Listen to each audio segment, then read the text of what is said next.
Welcome to Truth Behind History, where we uncover the hidden forces that shape civilizations. Today, we're tackling a fascinating and often misunderstood topic, anarchism. Now, before you picture chaotic riots and masked protesters throwing Molotov cocktails, let's clear something up. Anarchism is not just about disorder. It's a political philosophy that advocates for a society without hierarchical authority, one that thrives on mutual aid, voluntary cooperation, and self-governance. Sounds idealistic? Maybe. But history tells us that this idea has taken root in some of the most radical and transformative moments in modern history. So where did this movement come from? Anarchism emerged in the 19th century, fueled by a growing discontent with industrial capitalism and state oppression. Workers, philosophers, and revolutionaries alike saw the crushing weight of government control and economic inequality and began advocating for a society where power is decentralized, where people govern themselves without coercion from a ruling class. At its core, anarchism is built on a few key themes. First, rejection of the state. Anarchists believe that centralized government leads to oppression and inequality, so they aim to dismantle it entirely. Second, direct action. Rather than waiting for politicians to fix things, anarchists argue that people should take matters into their own hands, whether that means organizing labor strikes or creating alternative systems.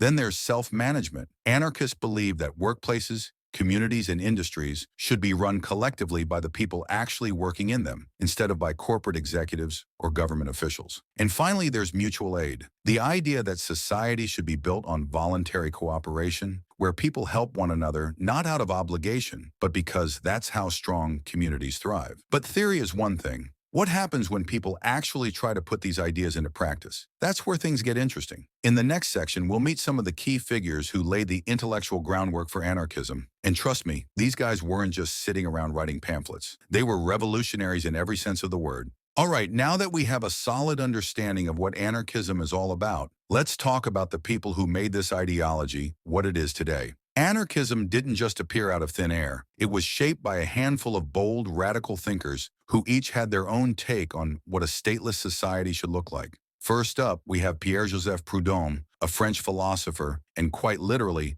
the first person to call himself an anarchist. If you've ever heard the phrase, property is theft, зрение, что это был он, Proudhon didn't mean that all personal belongings should be taken away. He was attacking the idea of large-scale land ownership and exploitation. He believed in something called mutualism, where people and businesses would exchange goods and services on equal terms without the need for a state or corporate control.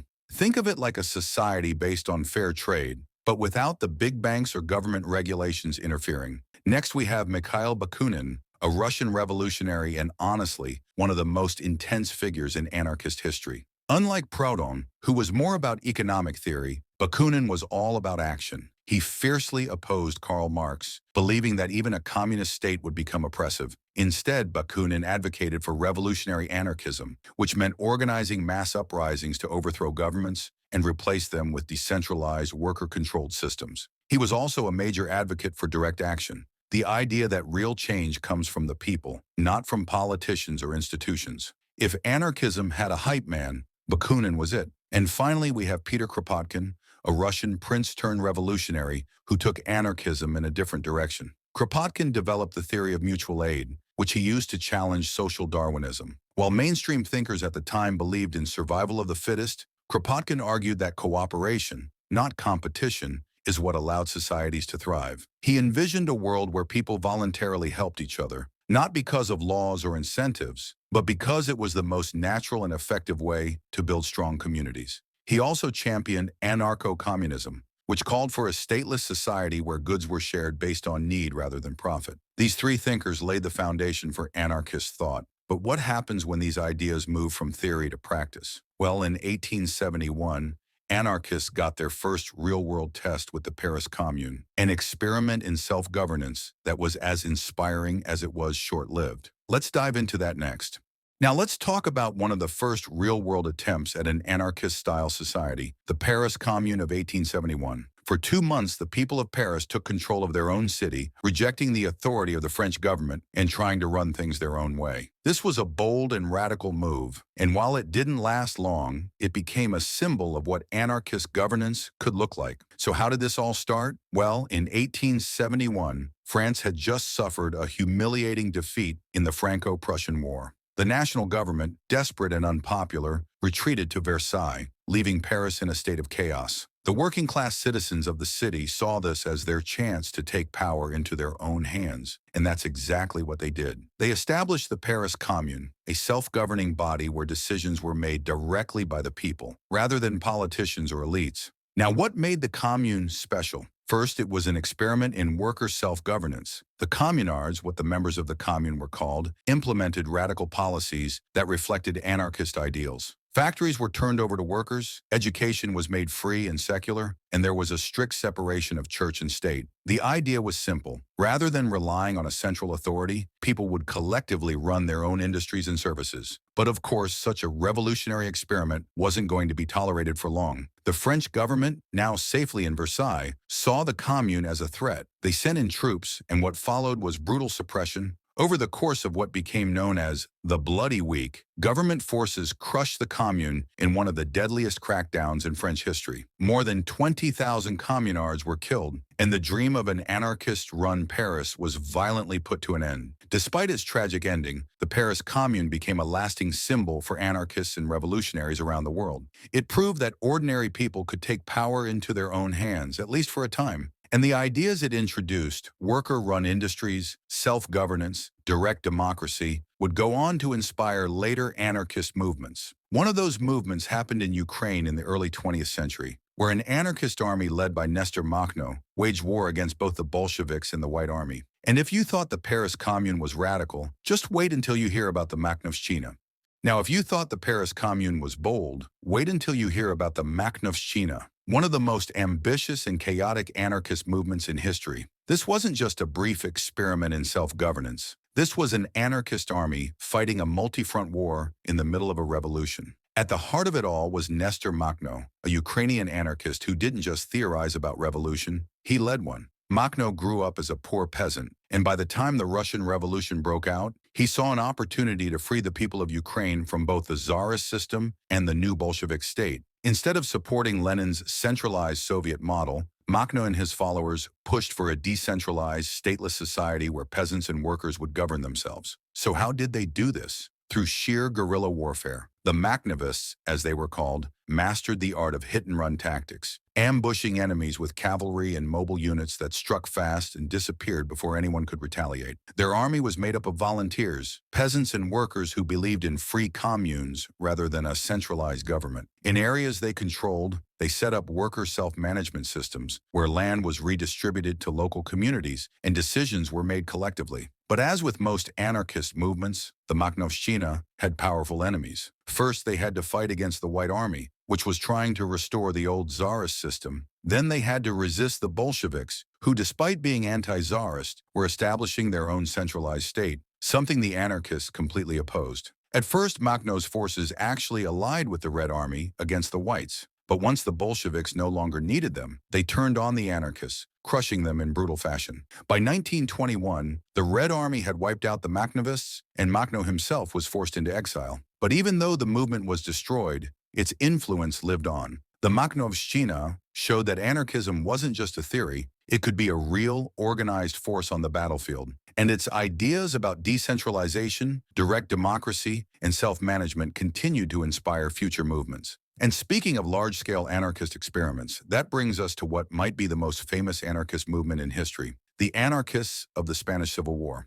If there's one moment in history where anarchism came closest to becoming a large-scale reality, it was during the Spanish Civil War. This wasn't just a small commune or a guerrilla army. This was anarchism on an industrial scale, where entire cities and regions were governed without a state. So let's set the stage. In the 1930s, Spain was a country on the brink of chaos. Deep economic inequality, political instability, and rising tensions between fascists, communists, and anarchists created a perfect storm. In 1936, a fascist military coup, led by Francisco Franco, tried to overthrow Spain's left-wing government. But instead of simply collapsing, Spain erupted into a full-scale civil war. And in the midst of that war, anarchists saw their chance to build the society they had always envisioned. And they didn't just talk about it, they actually did it. One of the biggest achievements of anarchists in Spain was the creation of worker collectives. In cities like Barcelona, factories, farms, and industries were collectivized, meaning they were taken over and run by workers themselves. Instead of bosses giving orders, decisions were made democratically,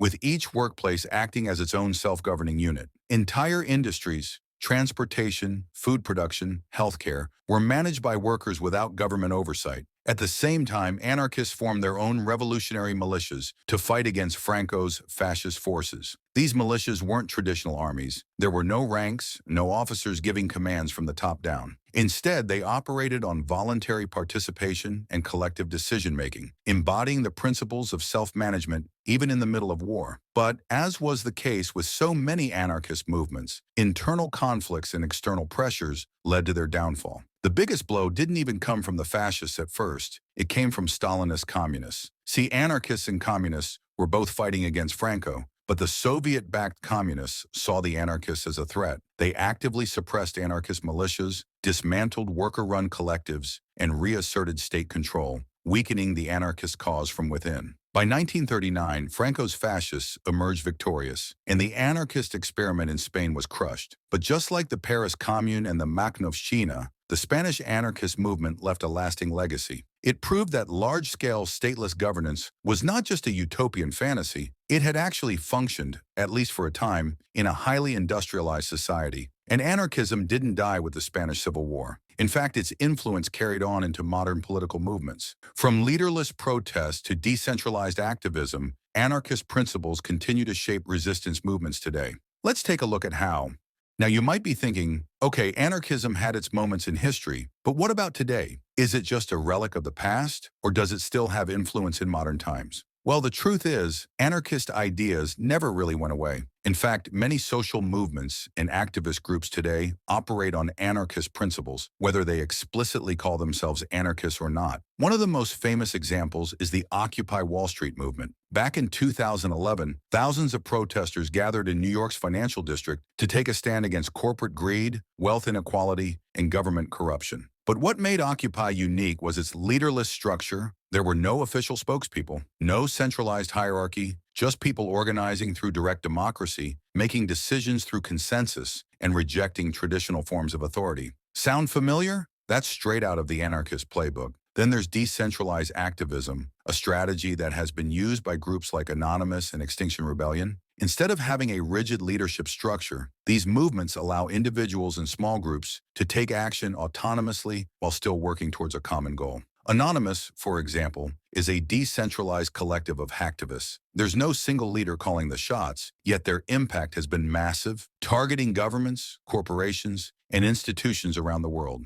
And let's not forget cooperative economics. While anarchists historically fought against capitalism, they also believed in economic self-management. And today, worker-owned cooperatives operate on similar principles. In these businesses, workers are both employees and decision-makers. No CEOs, no shareholders controlling things from the top. Instead, power is shared equally among those who actually do the work. Mutual aid networks, where people help one another without relying on governments or charities, are another example of anarchist-inspired self-sufficiency in action. So while anarchist revolutions may not be happening on the scale of the Spanish Civil War, the core ideas of anarchism, self-management, direct action, and decentralization are still very much alive. But that raises an important question. If anarchism has been such a powerful force throughout history, why hasn't it ever truly succeeded in creating a long-lasting, stateless society? Well, that brings us to one of the biggest dilemmas in anarchist thought, the paradox of anarchism itself. So far, we've seen how anarchism has inspired revolutions, shaped historical movements, and even influenced modern activism. But here's the big question. If anarchism is such a powerful idea, why has it never sustained a large-scale society for long?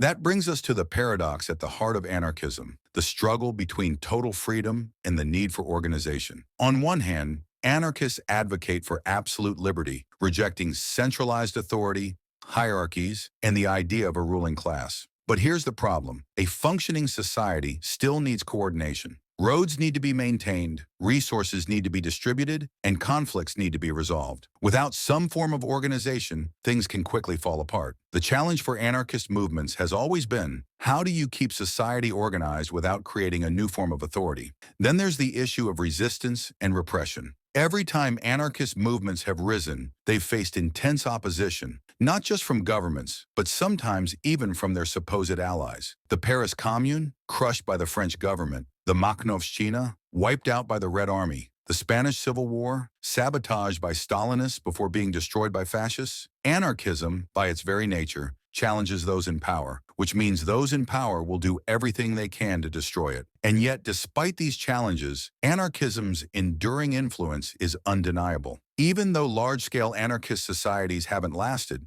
their ideas continue to inspire people around the world. The dream of a world built on cooperation instead of coercion, voluntary association instead of forced authority, and direct action instead of bureaucratic rule is still alive. But what about the future? Is there a place for anarchism in the modern world? Well, with the rise of digital activism, decentralized networks, and new technologies, anarchist ideas might be more relevant now than ever before. And that's exactly what we're going to explore in our final section, the future of anarchism. So, after all this history, the big question remains, does anarchism have a future? While traditional anarchist revolutions have struggled to survive, its core ideas are still evolving, adapting to new technologies and social movements in ways that past revolutionaries could never have imagined. One of the biggest reasons anarchism remains relevant today is its resilience. Time and time again, anarchist movements have been suppressed, often violently, but the ideas behind them have never fully disappeared. They've influenced labor movements, direct action protests, and even digital communities that reject traditional hierarchies. And speaking of digital communities, technology has opened up new possibilities for decentralized governance. Take blockchain technology, for example. Some anarchists see it as a tool for economic decentralization, allowing people to trade, create, and exchange value without relying on centralized banks or governments. Digital activism, encrypted communication, and decentralized online networks also mirror anarchist principles, allowing people to organize without a central authority controlling them. But of course, the debate continues. Can a truly stateless society ever work on a large scale? That question still divides people. Some believe that modern technology could finally make it possible, while others argue that some level of structure is always necessary. What we do know is that anarchism isn't just a relic of history. Its core values, self-management, mutual aid, and direct action, continue to shape movements, challenge power structures, and push the boundaries of what society can be. And with that, we wrap up our deep dive into the history, influence, and future of anarchism. If you found this topic fascinating, make sure to like this video, leave a comment with your thoughts, and subscribe to Truth Behind History for more deep dives into radical ideas and movements. And if you want to explore more historical revolutions, check out our other videos. There's plenty more to uncover. Thanks for watching, and I'll see you in the next one.